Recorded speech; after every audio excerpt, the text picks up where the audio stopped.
Haja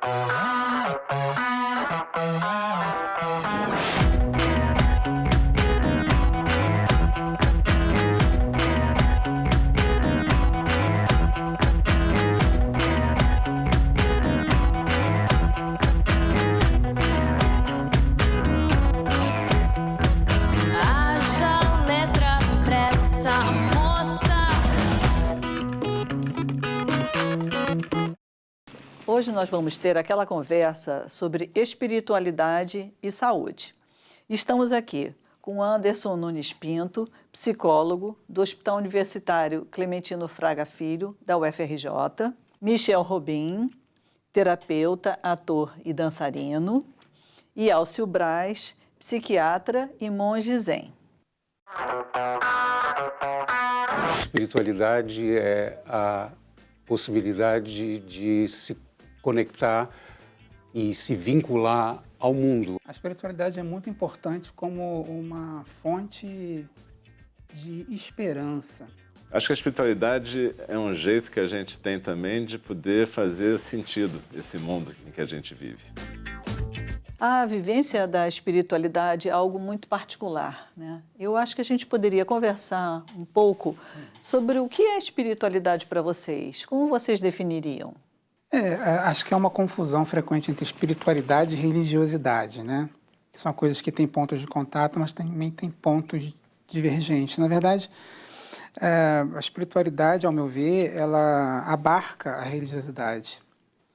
Porque, embora ambos os campos se refiram ao sagrado, a espiritualidade não depende de um sistema organizado de crenças e práticas voltada para este sagrado.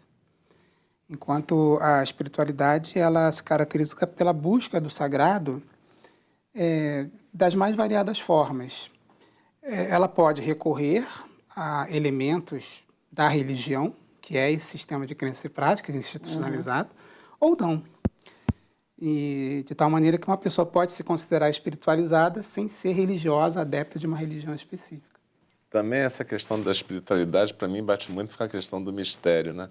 Isso. Quer dizer, na minha vivência pessoal, a espiritualidade sempre esteve presente. Meu pai era umbandista, minha mãe católica, né? Mas ambos muito numa vivência espiritual e não muito institucionalizados, apesar do meu pai ser pai de santo, né? Então, lá em casa sempre foi uma coisa bem, assim, muito viva a espiritualidade, embora não necessariamente numa religião muito formal. Então, na verdade, espiritualidade para mim sempre tem a ver com mistério, aquelas coisas que eu não entendia, mas que eu sabia que faziam parte da vida, né? Coisas da vida e da morte. Mas eu era desde pequenininho, eu ficava olhando para as coisas e ficava pensando, mas o que tem atrás dessas coisas? Eu achava que sempre por trás das coisas tinham, como você falava assim, eu não chamava isso de mistério, mas não tem alguma coisa aí atrás que não é bem isso que eu estou vendo só. Acho que a espiritualidade te dá algum esquema de referência onde você pode se sentir pelo menos acolhido, mesmo na ignorância, mesmo sem entender o que está acontecendo, de repente tem um acolhimento ali.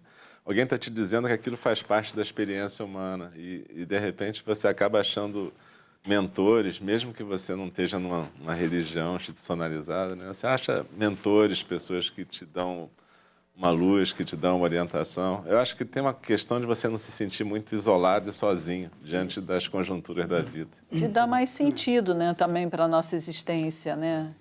Nesse sentido, dá para falar numa espiritualidade laica. Isso. Porque, independente de ter uma religião ou não, sempre se busca um sentido para a vida, ou valores que possam justificar aquilo que se faz na vida. Né? Um dado do último censo, né? Cresce o número dos sem religião, né? Mas que não são pessoas que não creem em Deus ou que não têm outras crenças, e às vezes fazem, na verdade, um mix de crenças de diversas religiões, ou talvez até de alguma elaboração própria, né? Mas sempre com esse objetivo, né? De buscar um sentido para a própria existência e valores transcendentes que possam ser aplicados às suas situações de vida. Para mim, espiritualidade também é vínculo, é relação com o mundo, é relação com as coisas, né? E as pessoas, às vezes, ficam restritas à espiritualidade porque tem certos padrões, ou certos nomes, ou certos rituais que definem a espiritualidade. E eu acho que a gente pode encontrar a espiritualidade em vários momentos da vida. Acho que a espiritualidade pode ser encontrada de múltiplas maneiras. É essa a sensação que eu tenho. Existe a ideia de que a espiritualidade é algo que nos tira da vida, né? Isso. Eu acho o contrário, eu acho que ela nos traz profundamente para o vínculo com a vida. E nos ajuda a ressignificar e revalorizar a vida. Exatamente. Com certeza. Exatamente. Exatamente. E traz também responsabilidade, né? Porque na hora em que você ressignifica isso, né, você também se responsabiliza mais por esse cuidado com a vida, né? Exato. Com a nossa vida, com a vida dos outros, com a vida do próprio planeta, né? Às vezes as pessoas também restringem a ideia de espiritualidade na saúde como se fosse só ter a ver com curas miraculosas ou como se você tivesse que ter uma espiritualidade fortíssima para poder obter algum resultado na saúde, ou por outra, como se pessoas muito espiritualizadas não tivessem problemas de saúde. Quer dizer, tem um monte de ficções nesse campo, né? A espiritualidade realmente faz parte da vida e é interessante porque também, de certa maneira, uma pessoa espiritualizada, ela aprende a cuidar mais de si. Agora, isso não garante que a saúde dela vai ser perfeita, mas talvez garanta que ela vai poder lidar bem com as alterações normais da vida, né? A gente vive no equilíbrio de saúde, doença, vida e morte, né? A espiritualidade ajuda a gente a fazer sentido, como o Anderson falou, ressignificar isso tudo, né? Quem já é espiritualizado na vida, quando enfrenta uma situação de doença ou de hospitalização, traz essa espiritualidade para a situação. Então, é uma forma de enfrentamento espontâneo, pessoal, não precisa ser prescrito, né? E isso é um dado interessante, especialmente para profissionais de saúde, né? Porque às vezes se ignora que existe essa forma de enfrentamento peculiar, pode ser a principal forma de enfrentamento daquela pessoa para os problemas da vida, e os profissionais de saúde não sabem disso. Isso. E não validam, não ajudam o paciente a fazer uso disso quando mais precisam. Eu trabalho também com residentes de clínica médica no Hospital da Lagoa, né? Apesar de eu ser aposentado, eu vou lá e faço um trabalho de meditação, mas que tem a ver com esse cuidado cuidador, né? Quer dizer, porque não só tem essa questão de não reparar na espiritualidade do paciente e como isso pode ser útil, né? Mas também não reparar na sua própria necessidade de espiritualidade, né? Frequentemente a gente, enquanto médico, terapeuta, psicólogo, qualquer profissão dessa equipe multiprofissional que cuida das pessoas, frequentemente a gente se esquece de cuidar da gente, né? E do quanto que a espiritualidade é importante na nossa vida, né? Agora, me chama a atenção um certo silenciamento sobre o assunto, né? Quer dizer, é como se a espiritualidade não fizesse parte do cotidiano dos serviços de saúde. Esse é um assunto que interfere no enfrentamento da doença e na adesão ao tratamento. Você não acha que tem a ver um pouco com a questão da onipotência? Porque eu fico me lembrando assim, quando eu era recém-formada, né? Que a gente sai se achando. E eu sou pediatra de formação. E era muito comum, assim, você fazer um diagnóstico e a mãe dizia assim, dependendo do que fosse, ela já avisava que ia levar para rezar. E eu ficava com uma certa raiva daquilo. Poxa, fiz todo o diagnóstico, encaminhei o tratamento e depois quem vai levar o mérito é a benzedeira. Eu levei um tempo para perceber que ela tinha uma visão de saúde muito mais holística do que a minha.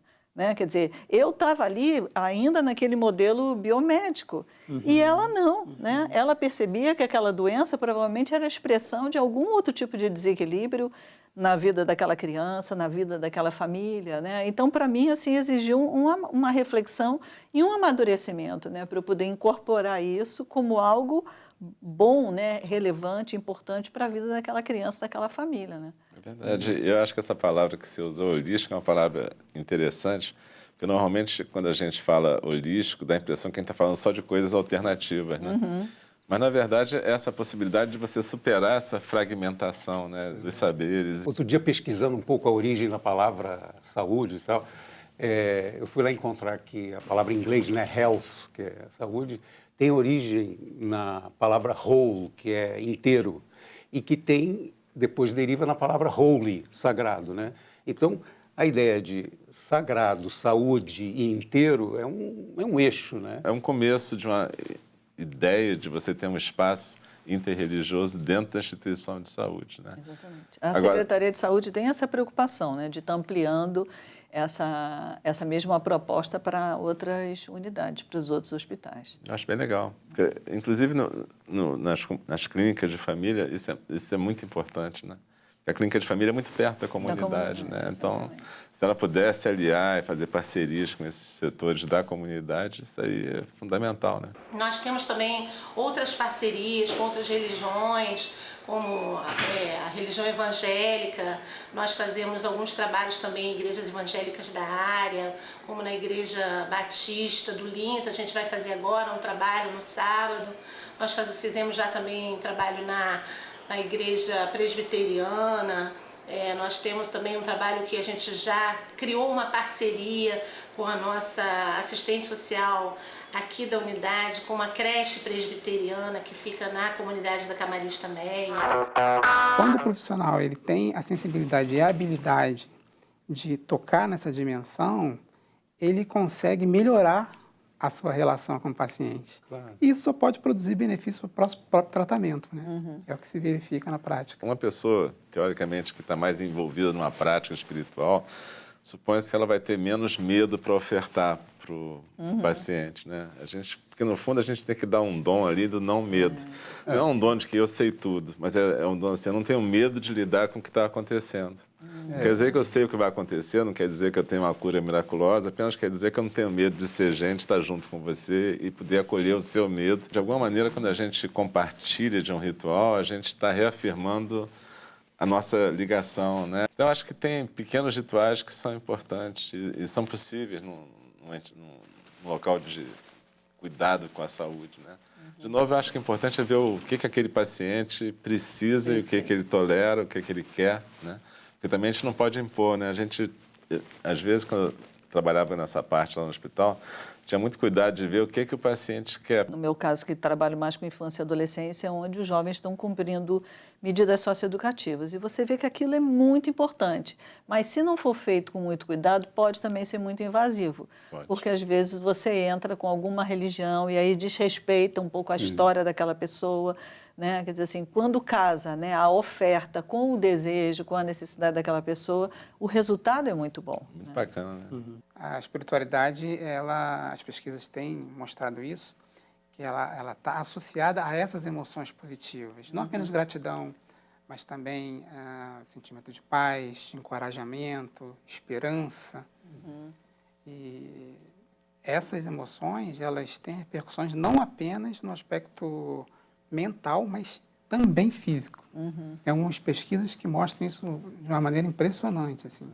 Seria importante que desde criança e adolescente a gente pudesse ajudar as pessoas a desenvolver um olhar para si mesmas, né? Um olhar para esse espaço interior. É aprender a se olhar, né? E ver como é que funcionam os seus afetos. E ter um espaço para isso, né? Um espaço cênico, interno, onde você possa ver esses personagens todos se mexendo e não ficar apavorado com medo do que está acontecendo e sem acesso ao que acontece em você, né? Eu fico pensando que, em vez de perguntar só assim, qual a sua religião, mesmo como digo, de maneira formal, né, perguntar assim, em que você acredita? Sim, o bebê ele precisa exercitar a fé na mãe, de que não vai lhe faltar o seio no momento propício, né? Inclusive desenvolver essa fé quando lhe falta o seio também, né? O seio não está presente agora, mas estará. Esse exercício de fé. Isso vai nos acompanhar, vai na verdade nos constituindo como seres humanos, né? Essa fé ela pode se acoplar a uma religião ou não. Vamos conjugar o verbo nós? E nós é o todo junto, funcionando junto, estando junto. Muito essa sensação de que a gente faz parte de um todo, né? E que, apesar da nossa vulnerabilidade, fragilidade, todos ficamos doentes, todos vamos morrer um dia, mas enquanto a gente está por aqui, a gente pode se sustentar, né? Criar um tecido de sustentação. Acho que a espiritualidade nos remete à tolerância e respeito às diferenças, né?